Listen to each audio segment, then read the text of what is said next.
Hello and welcome to Betfred's Football Show. We've had midweek Premier League action, loads to talk about. Paul Robinson is alongside me.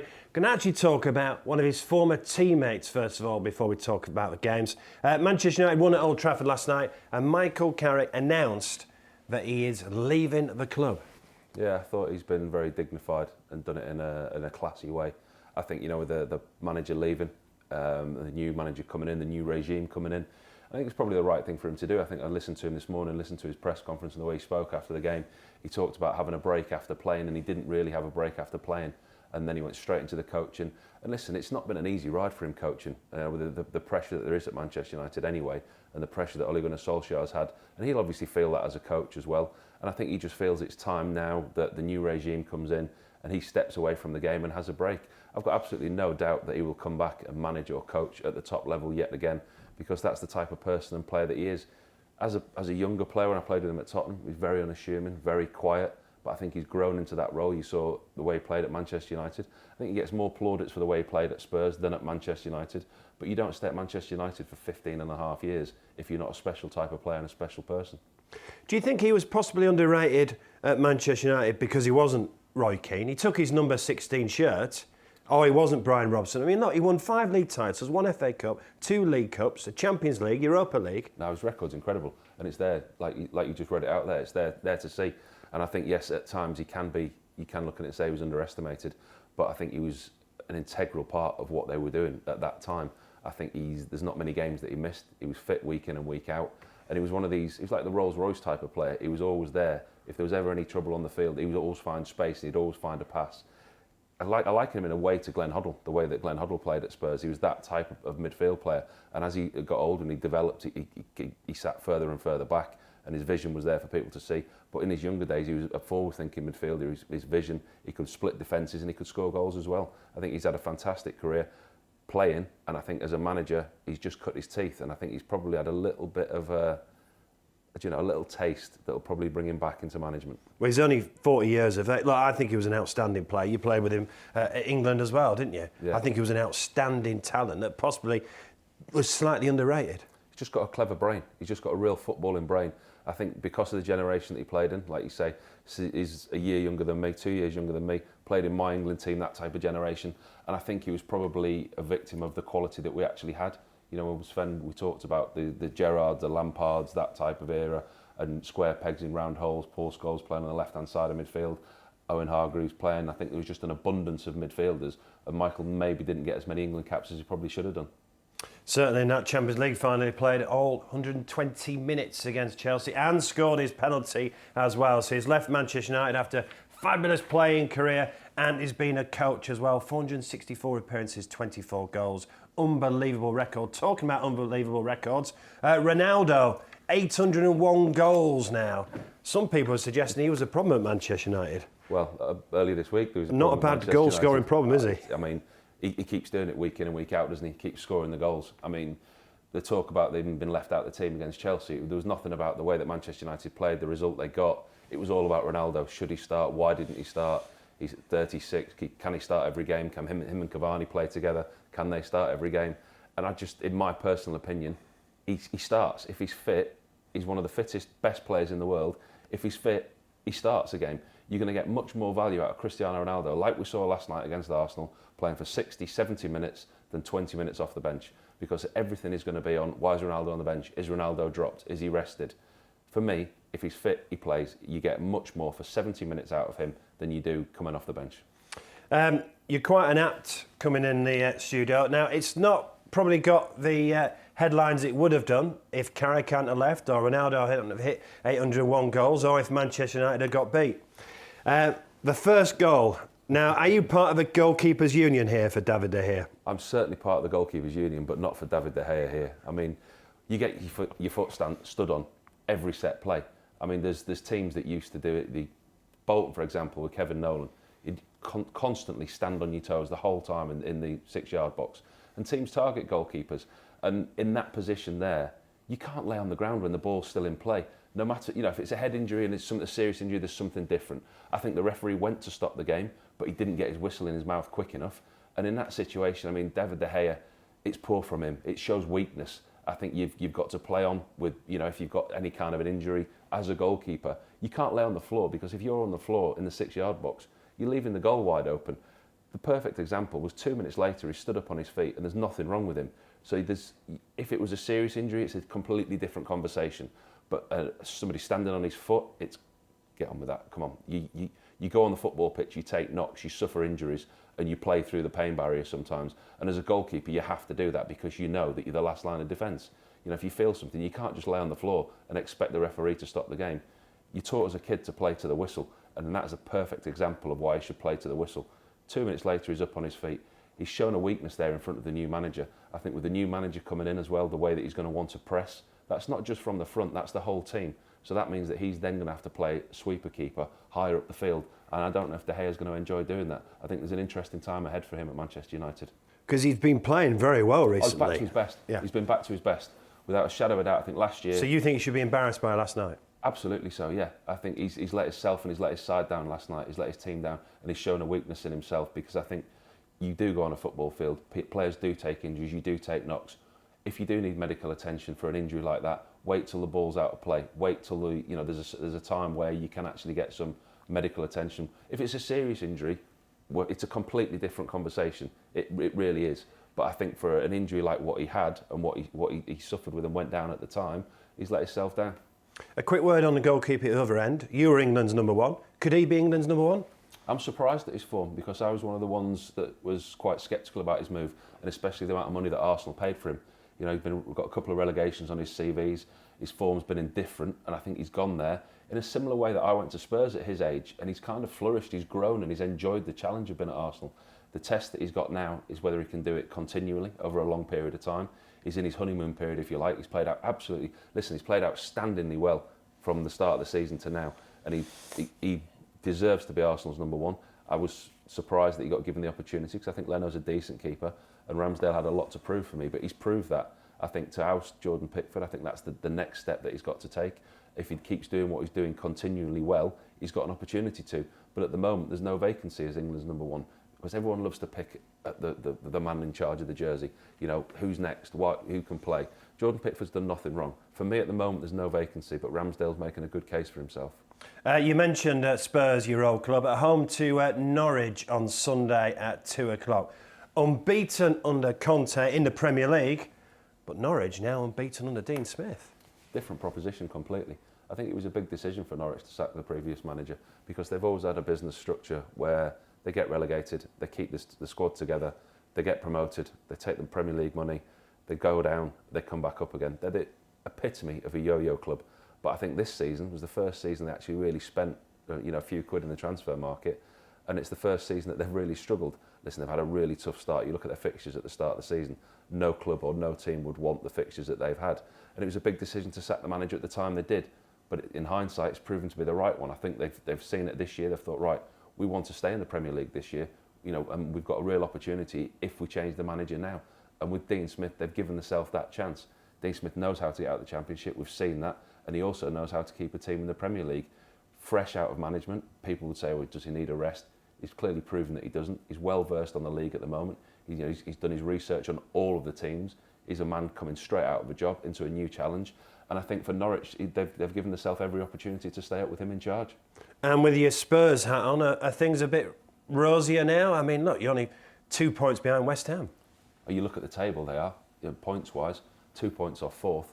But I think there's a lot of work still to be done there. You see the performance in Europe in midweek just gone. They were awful. There's players at that club that need probably moving out. The manager won't suffer fools gladly. We've seen that. I think Daniel Levy's made an outstanding decision in changing the manager. He's brought in a world-class manager. You look at the managers in the Premier League, you look at Guardiola, you look at Klopp, you look at Tuchel, you put Conte in that bracket, and Spurs nipped in ahead of Manchester United and did that. So you've got to give Daniel a lot of credit for, one, identifying he's made a mistake with Nuno Espirito Santo in the summer, changing it as quickly as he did, and then getting the right man. I think eventually Spurs will get it right. I think there's an opportunity for them this year. They've got West Ham in the quarter-final of the Carabao Cup. They've got fourth position. Who knows? I mean, you look at that top three of the league, Liverpool, City, Chelsea, whatever order they're going to be in, that's not going to break. I think fourth position's up for grabs, especially the way things are at Manchester United. Can Spurs get an opportunity? I don't know. Spurs, Arsenal, West Ham. I think West Ham are the ones in pole position at the moment, but I think things are looking a lot better at Spurs than they were about 3 or 4 weeks ago. Prediction for Sunday then?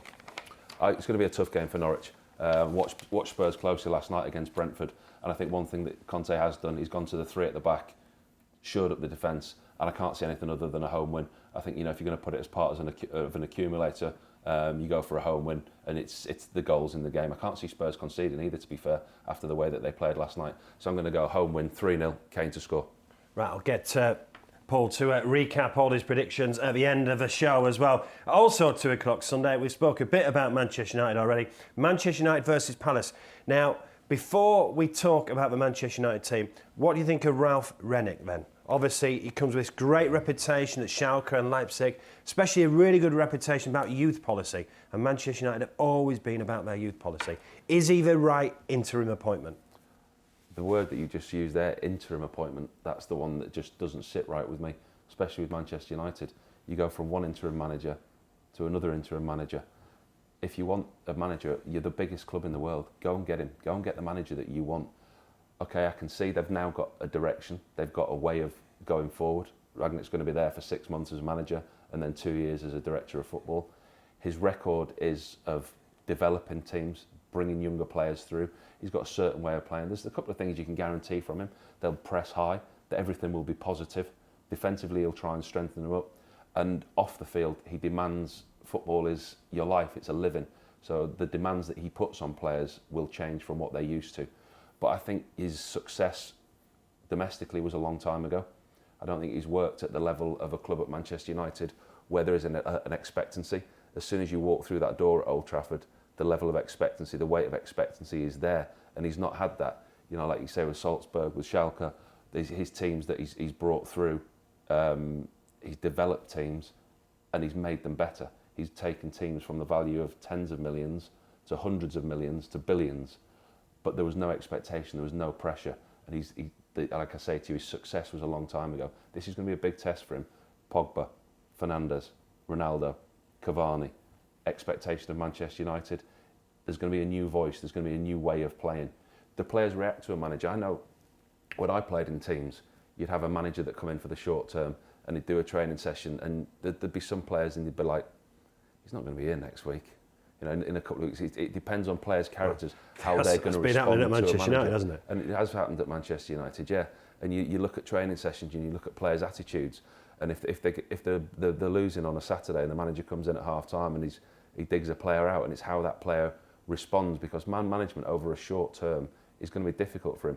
Man management is one of the hardest things in football now, as it is, but man management over a short term and gaining the respect of that dressing room, I think the weight of respect that he will get is knowing that he's going to be at the club for 2.5 years and he will oversee proceedings as what's going on down at the dressing room. But it's a big task for him, and it's one that he's not had.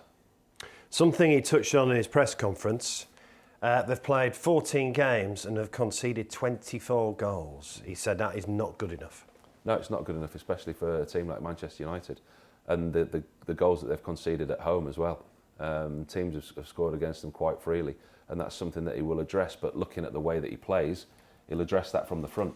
He'll start defending from the front, so he'll want his strikers to press the midfield higher and the defence higher, and with that the goalkeeper higher. He's got a big task on his hands. There's no doubt about that, because they are conceding too many goals, and there wouldn't be a change of manager. Managers don't get jobs if things are going well at a club. So there's obviously a reason that he's got a job. So that he's going to have to come in there and he's going to have to fight fires.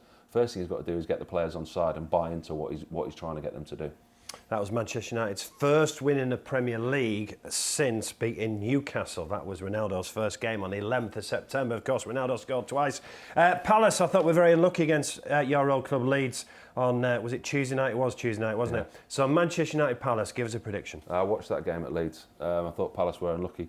I like what Vieira's doing there. I think they've gone away from their typical business model of playing a style of football that keeps them in the league. They've brought in a lot of new personnel. They've changed the style. But I think it'll be too much of a big ask against Manchester United. I think the new manager coming in, the quality that they've got, and I can see United winning. I can see him winning 3-1. Palace have got not bad record at Old Trafford, so 3-1 Manchester United. That is Paul's prediction. Right, let's move to Monday night, 8 o'clock, Everton versus Arsenal. Everton not won in 8. Everton fans are not happy. And he's had the dreaded vote of confidence this week as well, hasn't he, from Bashiri? Yeah. Bashiri's come out and given the manager a huge vote of confidence, which I'm surprised. I mean, 24 points on offer, they've taken 2. I mean, if that's any other manager, well, didn't they? They started really well, but if that's any other manager, they're under huge pressure. Never mind an ex-Liverpool manager managing Everton. For me, is that the issue? It just didn't sit right for me at the start. I mean, I've got no affinity to Everton whatsoever. I've always enjoyed playing there, but from an outsider looking in, a former Liverpool manager, especially some of the quotes and comments that he made about Everton while he was Liverpool manager, he had an uphill start already. Things had to go like to the letter for him to win over the fans. And they started well. But I think the problem that Benitez has got, he's picking up a real mess. Recruitment there, the money that they've spent, I think they've spent 85 million more than Liverpool in recent years. And they're night and day of where they are and where they should be. I mean, recruitment's been awful. The way they've spent money's been poor. £500 million quid have spent, yeah. £500 million, and they're nowhere near. And I mean, he's picking up what previous managers have left, the previous recruitment there. He's had an awful injury list this year, but still, supporters expect to see pride and passion on the field, and it's not one of their own that's at the helm. If the Duncan Ferguson was there and they were getting heart and passion week in and week out, it might be a different story. But it's not. There's just something that's wrong there at the moment. I watched Everton early on in the season at Leeds. I was really impressed with the way that they played. Damari Gray, Andros Townsend, 2 signings what he's made, but 2 signings that he had to make because of the financial strain that they're under. Let's not forget how close they're running to the financial fair play line. Yeah. They're not going to be able to change this squad in January because they can't afford to. They're so close to the financial fair play. If anything, they're going to have to do the opposite and sell players and try and reduce the wage bill and get some money back into the club. It's going to be a really tough time for Benitez ahead. And by the way, they've got a really awful fixture list coming up as well. So come on, give us a prediction. It's going to be really tough. I like the way Arsenal play at the moment. I think the Liverpool game for them was a blip. I think the way that they played at Old Trafford last night, it was more than we expected from them. They played open, free-flowing football. Smith Rowe is in form. Saka looks good. He looks quick.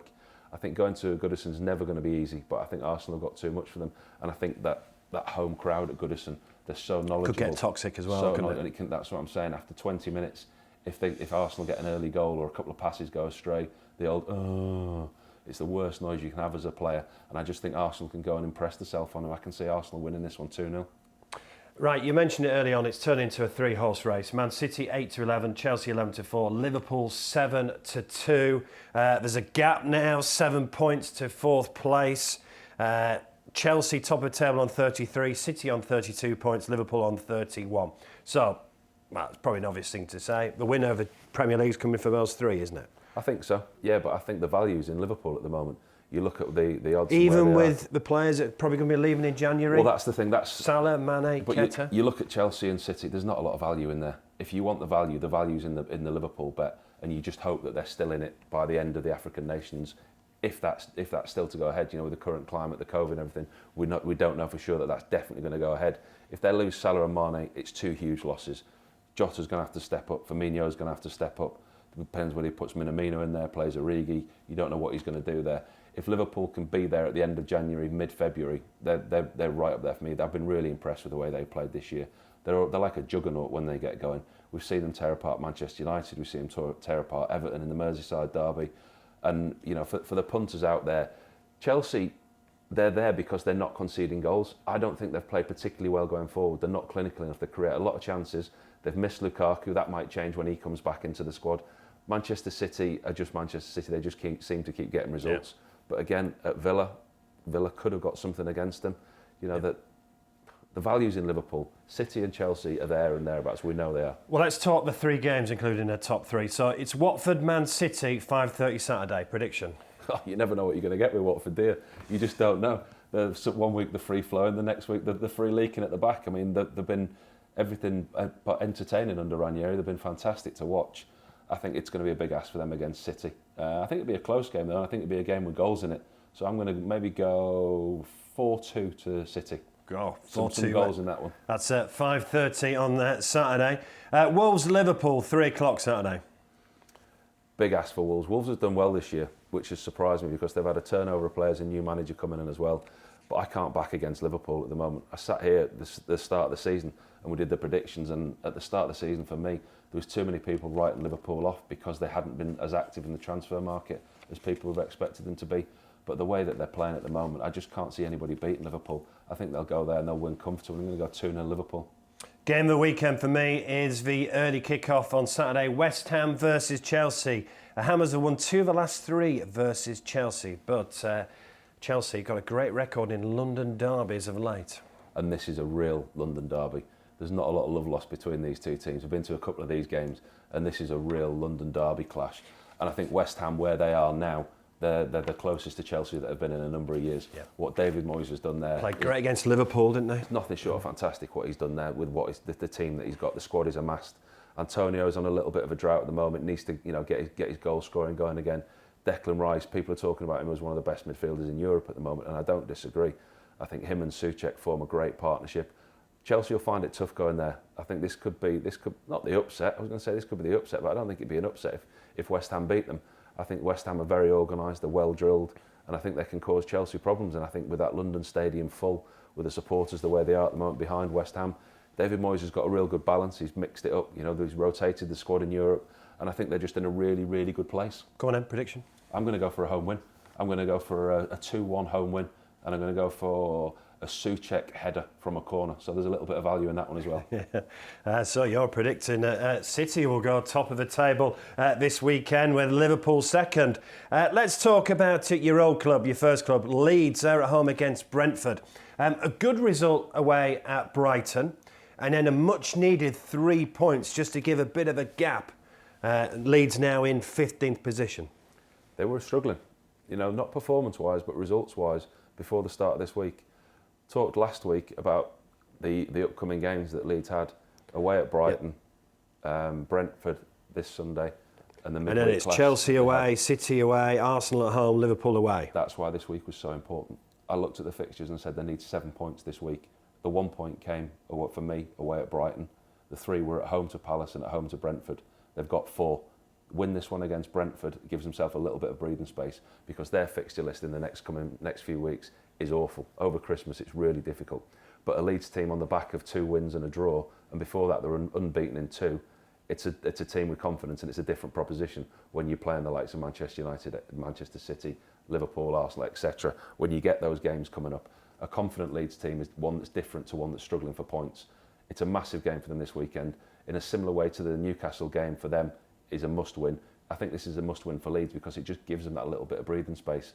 The win against Crystal Palace in midweek was vital, and I think this one is against Brentford as well. So, are you worried that Leeds could get dragged into this? I was. But do you think Palace result has changed things? I think the Palace results changed. Performances were there. Results weren't there, but performances were there. And we talked about other teams having injuries, and no team has been injury hit more than Leeds this year. But they've had injuries to key players. I mean, the length of time they've missed Patrick Bamford.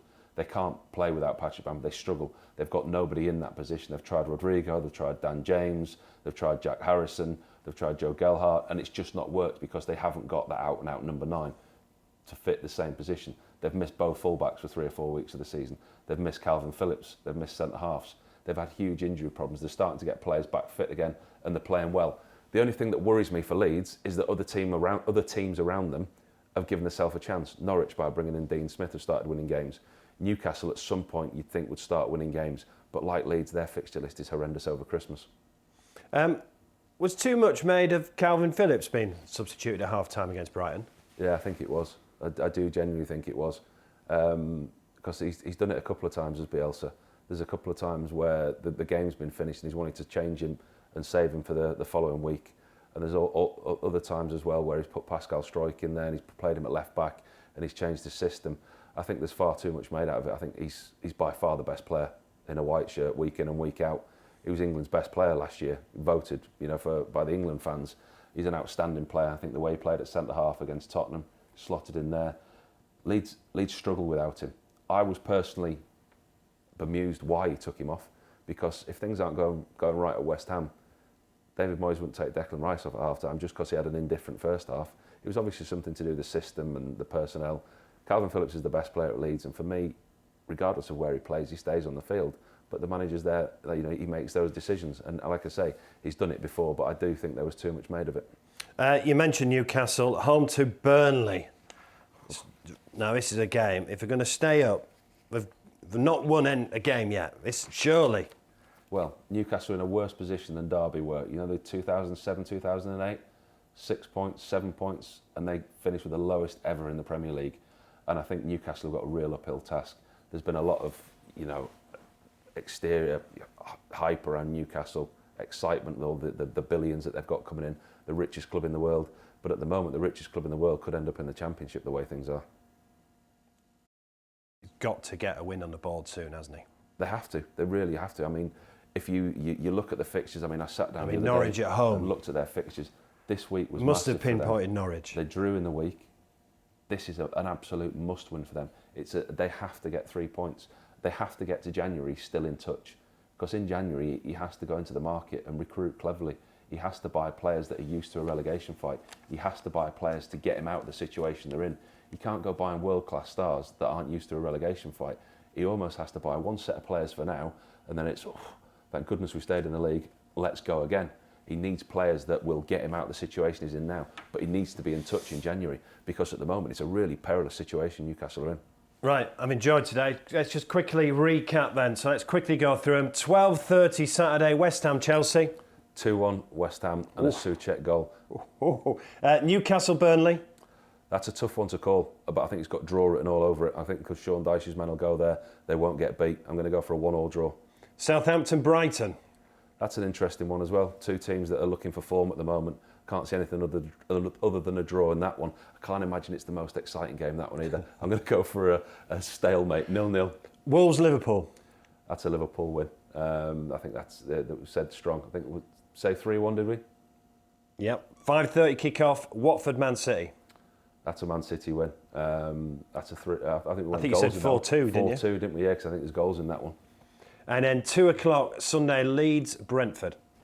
That's a big game for me, and it's one that Leeds have to win. I'm going to go for a 2-0 home win, a little bit more comfortable than the last one against Palace. Man United, Palace. I think that was the 3-1. I think Palace have always got a decent chance at Old Trafford. They seem to do well there. But I think with the new manager coming, United will score. 3-1 United. Spurs, Norwich. Spurs will win that one 2-0. Aston Villa, Leicester. Big Midlands derby. Stevie started off really well there. Leicester are a bit up and down this year, and I think it's an opportunity that Villa can put one over on their local rivals. So I'm going to go for a 2-1 Villa win. And finally, Monday night, Everton, Arsenal. Said that's an Arsenal win, didn't I? Said Arsenal go there and put the pressure on Everton. I think went for a 2-0 Arsenal win. There we are. Thanks so much, Paul. Thanks for coming in. Fascinating stuff. Another fascinating weekend in the Premier League. Just a reminder as well, if you're a first goal scorer punter, we're double delight now and hat-trick heaven on all first goal scorer bets. If your first goal scorer, say, scores at 4-1 and then scores again, you get paid out 8-1. If you've got a hat-trick, you get paid out at 12-1. Thanks to Paul. See you soon.